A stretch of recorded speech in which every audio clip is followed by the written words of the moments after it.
আজ আমি আপনাদের সামনে যে গুরুত্বপূর্ণ বিষয়টি শেয়ার করতে যাচ্ছি, যেটা আমরা জেনেও জানি না। So let's get started.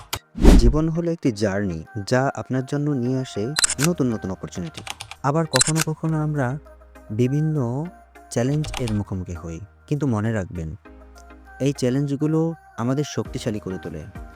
আপনার ড্রিমগুলোকে বাস্তবে রূপ দিতে হলে অবশ্যই আপনাকে অ্যাকশন নিতে হবে। আপনি যদি আজ কিছু না করেন, তবে আগামীকালও কিছু পারবেন না। তাই আজ থেকে শুরু করুন। ছোট ছোট পদক্ষেপগুলো নিন, নিজেকে বিলিভ করুন। মনে রাখবেন, আপনি কেপেবল, আপনি শক্তিশালী। যখন আপনি ফেল হন, তখন সেটাকে একটি লিসন হিসেবে নিন। প্রতিটি ফেইলিওর আপনাকে আরও শক্তিশালী করে তুলবে এবং সাকসেস এর পথে একটি নতুন দিক দেখাবে। সবার আগে একটি পজিটিভ মাইন্ডসেট তৈরি করুন। আপনার চারপাশে যারা আছে তাদের সাথে কোলাবোরেট তৈরি করুন এবং একে অপরকে সমর্থন করুন। দেন আপনার সাকসেস আপনার হাতে। That's it.